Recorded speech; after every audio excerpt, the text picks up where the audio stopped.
Today we're going to prime the HL20. The first step is going to be to prime to connect and start circulating your heater cooler. The first thing we want to do for the heater cooler is hook up the water lines to the oxygenator. Some oxygenators specifically care about the inlet and the outlet. This one does not, so you can hook up either hose to either oxygenator connection.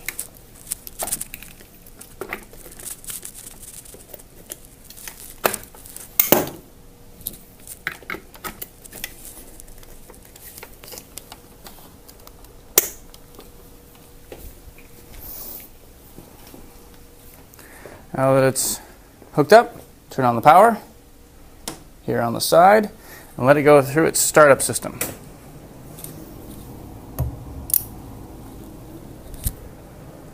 Now that it's done its startup procedure, we can see that the water temperature on both the warm side and the cold side is 21 degrees. We're going to set these to better temperatures for our clinical practice. So on the warm side, press set temp and then use the down arrow to reduce the temperature to 37 degrees. Now it's going to strive to keep that water bath at 37. Over on the cold side, it defaults to a cold temperature of 3. We don't want to accidentally cool our patient to 3, so we're going to turn that up to our lowest expected cardiopulmonary bypass temperature, somewhere around 32.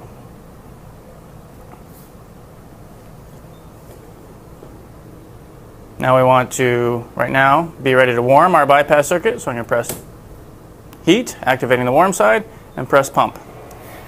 As soon as you press pump, come over and confirm that you have flow. This is a flow wheel. You can see that it's not turning, telling us that we don't have any flow. We don't have flow because this valve is closed. Open this valve, and you see the flow happen. Now we can watch our oxygenator while we're doing other things. We haven't added any fluid to this oxygenator yet, so if we find fluid accumulating in the blood lines, then we must have a water to blood leak. That's why we hook up the heater cooler first, just so we can catch those before it becomes a problem. Now we can CO2 flush the arterial line filter. Let's place a clamp on the inlet of the arterial line filter. And down here, after the AV bridge, we put a gas line.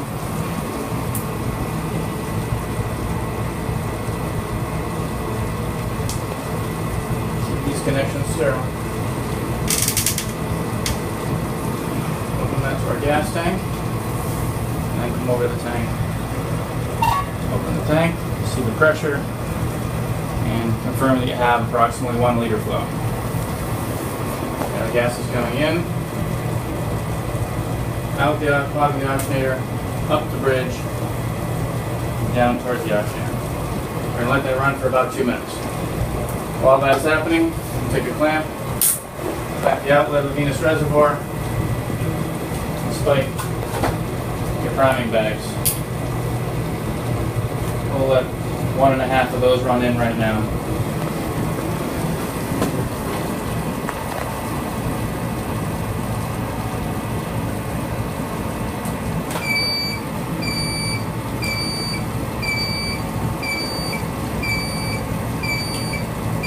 Like our level sensor just woke up.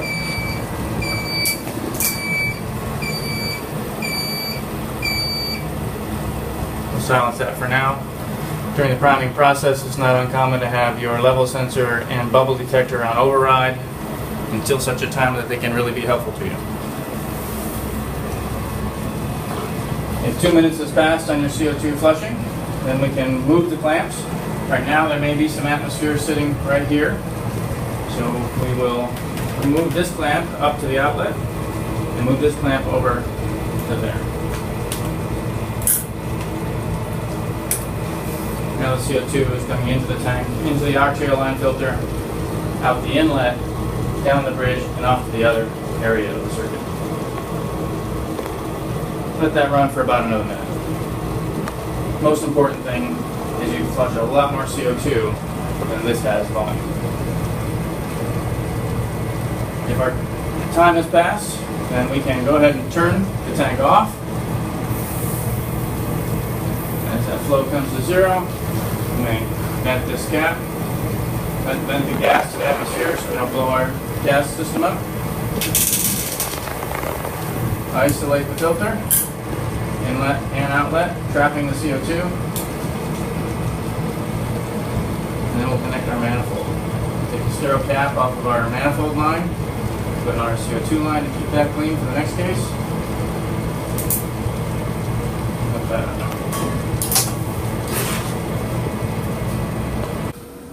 Now that we have some fluid in our reservoir, we can go ahead and prime the rotoflow pump. We're going to open the latch, rock this out, and bring the pump up above the level of the fluid in the reservoir. If I remove this clamp, the fluid will seek its own level. And if I lower it slowly, making sure that the outlet of the pump becomes the highest point, it should de-air itself very nicely. I'll bring it down a little bit lower, get a clamp on this, so that I can put it back in the raceway. See a few more bubbles, just going to tap them up, put them on the other side of my clamp. Before I put it back in the drive here, I need to add some paste. Add that to the sides of the connector. This device down here is sending ultrasound top to bottom and bottom to top, not front to back, so you need the paste on the top and the bottom of this connector. Put the rotoflow behind that little knob back there, slide it into place, close the door until it latches. Now you may have noticed that the level is above the level detector. So if we look over at the console, we can see the level detector is happy now. It's not alarming. We can go ahead and remove the override so that we'll get a warning if we hit the level sensor.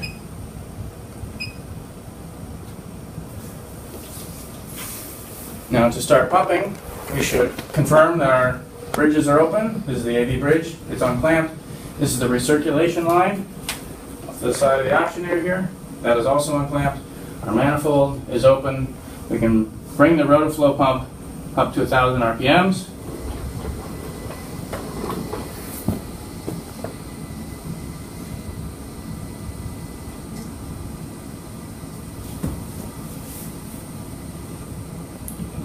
Right there. There's 1,000 RPMs. And remove the clamp, which should initiate forward flow.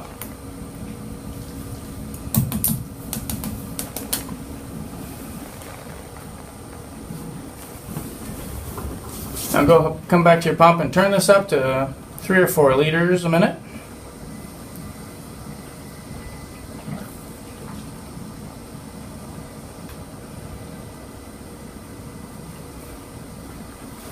And take a look. That fluid up the arterial side, through the bridge, around the arterial line filter bridge, through the AV loop. Our bubble detector now sees fluid, so you can come back to the console and go ahead and engage the bubble detector.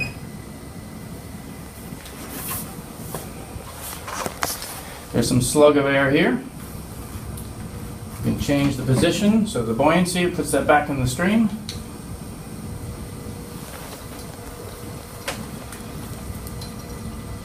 Those bubbles are gone. There was a slug of air down here. It's also gone. Here we could now close the recirculation line.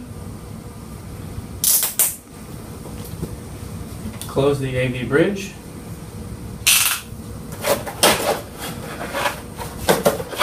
And prime the AV loop. Watching the bubbles go around in a circle until they come out the venous side.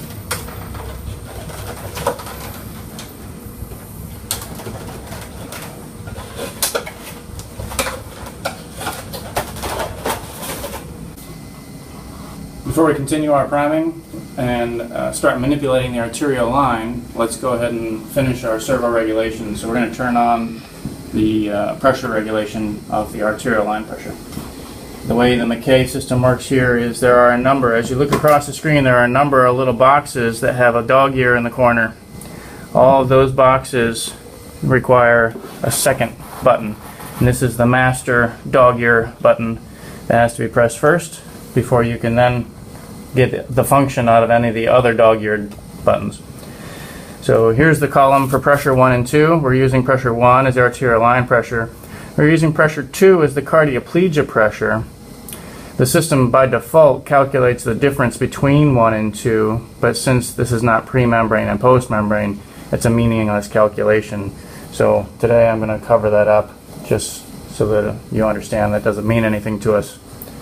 So here's our arterial line pressure. You can see that it's reading minus 19. Cardioplegia is reading minus 78. These transducers need to be zeroed. To zero the transducer, let's let the electronic part feel atmosphere. So I'm going to turn the stopcocks to off to this pressure source. Make sure they are vented to the environment. This is a vented cap, so that can stay on. This is a vented cap, so that one can stay on. Now the electronics are feeling air. We can come over, press the master dog ear button, and then go to this column here for channel 1. Press the 0, and it'll go through a zeroing process. Now it's reading something a lot closer to 0. Now let's do channel 2. Press the master dog ear button, press 0, and this one doesn't quite reach 0, but it's awfully close now. We can turn these transducers to read pressure and make sure that they're primed all the way through by allowing fluid to come all the way up and through. Turn this pigtail off, toss it in the back. This one, there's no fluid here yet, so we'll have to do this one later.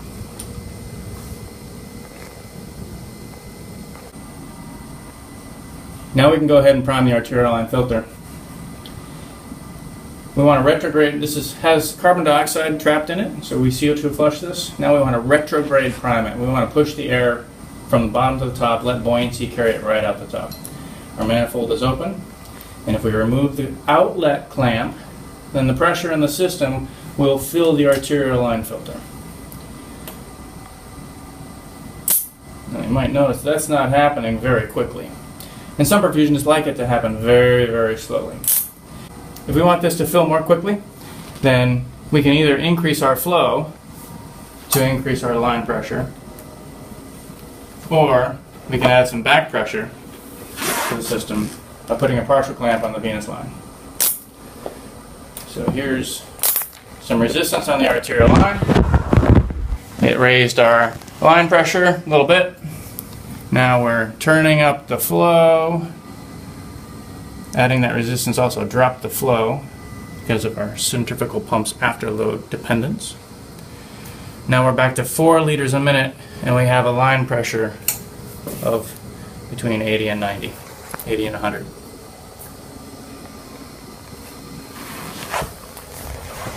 Now we have some pressure in the system. When I remove the bottom clamp, this will happen more quickly.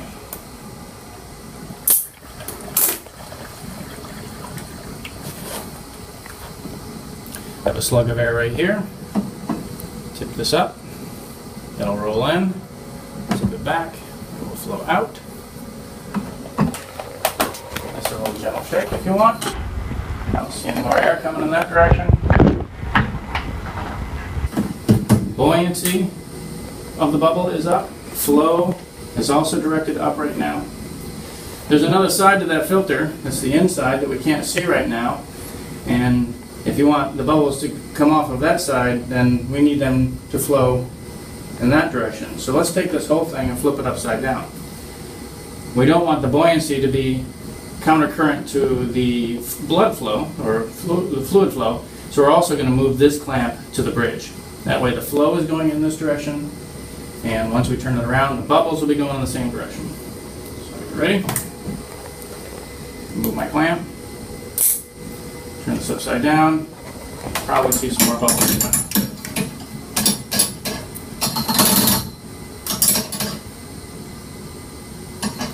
pretty good.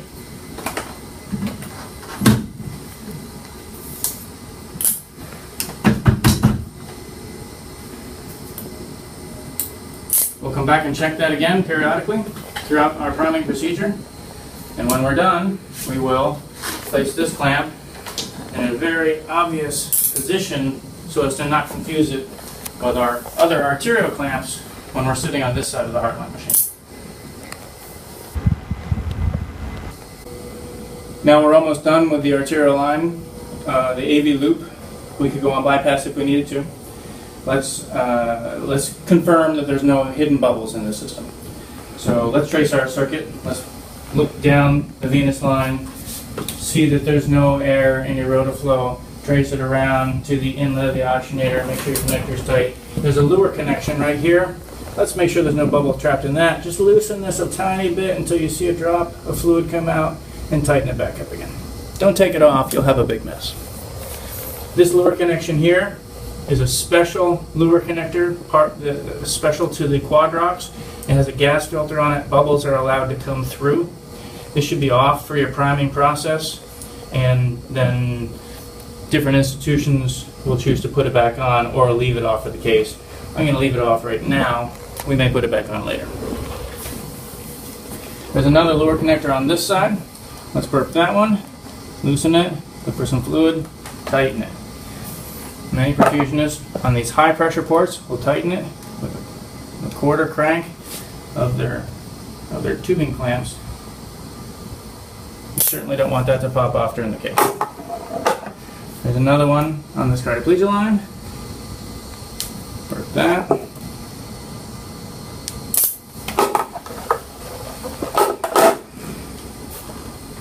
The Roberts clamp here, a bubble could hang up underneath that. Open the Roberts clamp, close it. Now the Roberts clamp on the AV bridge. If bubbles were to accumulate on the arterial side, and then this line got twisted during the case, that bubble could roll out into the arterial path. So let's open that.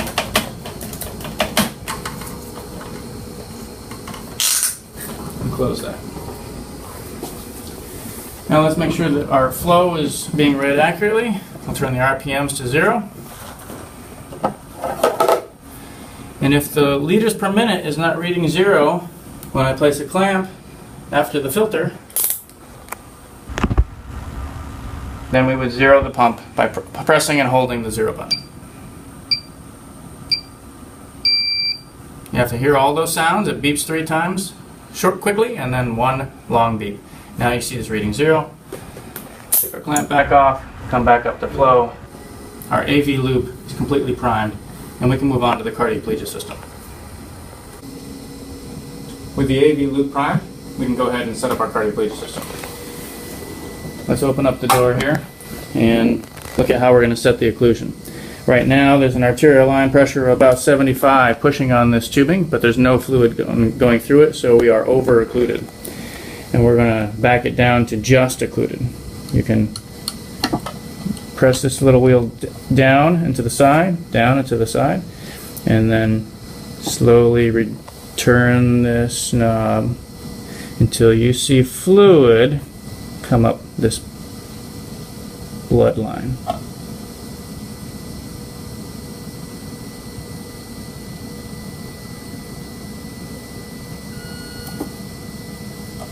Okay, now I see my fluid right there. I see it creeping towards me very slowly, so I'm going to tighten it just a touch more.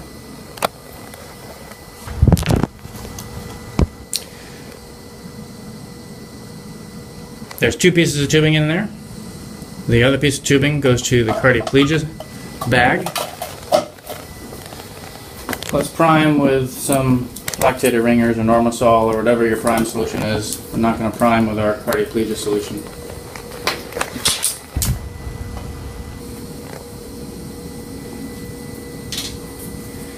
We've got a Y on this, so I'm going to open up this clamp, and for now, start to de-air this Y.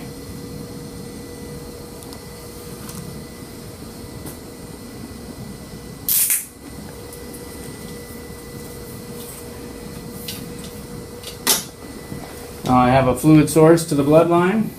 I have a fluid source to the cardioplegia line. The occlusion is properly set. We can turn on the pump and start pumping up to our heat exchanger. While we're doing that, we will try and make sure that no bubbles get hung up in this loop of tubing that's hanging off the back. The cardioplegia system in this circuit is the McKay Plegiox.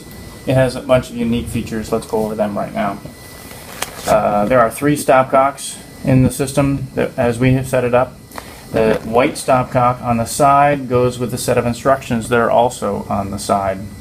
And it shows you 2 positions for the stopcock. This stopcock is pointing, has an arrow on it. It's pointing to what is on. In this position, the fluid that comes in the bottom has to come sideways across the heat exchange fibers before it can then come out this area and work its way up into the bubble trap before it then goes across a red outlined screen.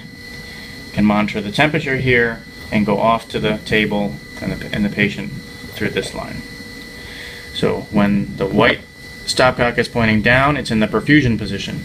If you point it out, as this choice says, it says bypass, now the fluid comes in to this center core and this inside the fibers, can go straight up to the top and pop through the hole that you just opened without ever coming across the heat exchange fibers. That's necessary during the priming process, and some perfusionists also use it at the end of the case to give warm blood while their heat exchanger is still cold. The stopcock on top allows you to de-air both sides of this screen. This red outlined screen has an outlet here and here. If this set of instructions on top goes with the red stopcock on top, and it refers to the red outlined filter that's inside. In this position, it is pointing to what's on. We are purging the back side of that filter. It's called the post filter. If you point it in this direction, it's pointing that way, and what's on is the pre-filter side of this screen. Now you're purging bubbles from this side. And there are 2 more positions, pointing straight down or pointing straight to the left, and in both of those positions this is closed. You're not purging either side. This third stopcock we have added to the Plegiox so that we can use the outlet of this purge to run a purge line back to the reservoir and also off to our pressure monitoring system. During the case, you will leave this stopcock in this position off because you don't want to be purging to your reservoir unless you are trying to manage a bubble. During the priming, we will turn it down so that we can purge to the reservoir but also monitor pressure. We will, during priming, have to go through both the post filter and the pre-filter positions, and during priming we'll have to start in the bypass mode and then also make sure we then switch over to the perfusion mode. So if you're ready, let's get started priming this. Now we're going to prime the Plegiox system. I place it in its holder. We're going to turn on the flow, and we'll draw crystalloid from the crystalloid bag. We'll draw fluid off of the oxygenator, and it's going to send it down this line. Before you do that and start adding fluid to this side of your circuit, you may want to come back and check the level in your reservoir. This is going to drop as we fill the cardioplegia system. Why don't we add a couple hundred mLs to that right now so that we don't hit our level sensor or empty our reservoir if your level sensor is not turned on.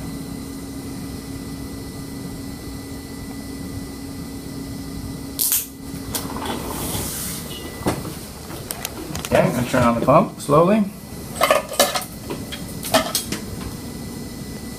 Watch the bubbles go in. Bubbles like to go up, so I try and hold the tubing so that they can continually rise to the top. I'm in the bypass mode right now. Take the fluid line. If that's starting to fill up,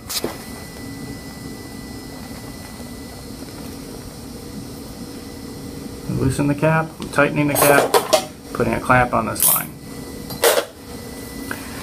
Fluid's going up, it's going through the bypass mode, and we're purging the pre-screen side. I don't see any bubbles coming out of the heat exchanger, so I'm going to turn that stopcock down to the perfusion side. Now we're going across the heat exchanger. I see a bubble there. Now we see the bubble go down the purge line. Some bubble just go in from the bottom here. I'll open up the bypass. You see how the heat exchanger was trapping that bubble? Go back to the perfusion side. I'm not seeing any bubbles on the pre-screen side, so let's turn this over to post-screen and dear that side.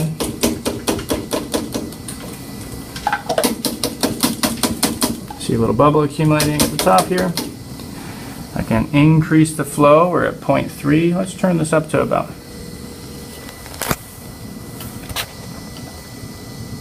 Here's about half a liter a minute. Ooh, we just got a bubble off the circuit.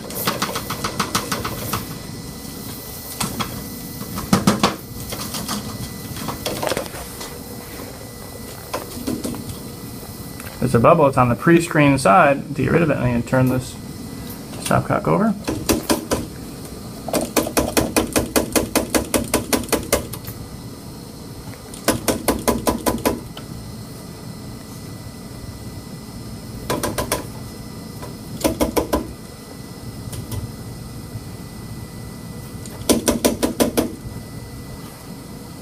It seemed to go pretty well. Air moves nicely through this. You're going to, if you're finished de-airing, then leave it in the perfusion mode on the white stopcock. You'll have to check with your clinicians as to find out whether they like to purge the pre-screen side or the post-screen side. I'm going to switch over to pre-screen side. And then we're going to turn this stopcock off to the purge line. In doing that, I pressurize the system, and now our cardioplegia system is alarming with a pressure of 800 millimeters of mercury. So don't be surprised. And come down here and turn my pump off. Open the purge line to let the pressure go away. If you watch your pressure source, it drops down again. Close your purge line, and are almost ready to give cardioplegia. Let's go ahead and make sure that this pressure system is properly de-aired. So we could put a little pressure on this right now. Run the pump. Open the valve on the transducer while you pull the pressure off through the pigtail to make sure that this entire transducer is fluid filled. Turn this off to your transducer. Make sure you're within parameter. And we're done priming the cardioplegia system. As you get closer to the case, you would change this bag to a cardioplegia bag. So this is just a priming solution.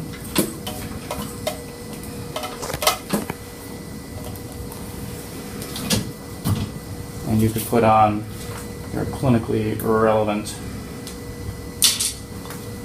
arrest agent here.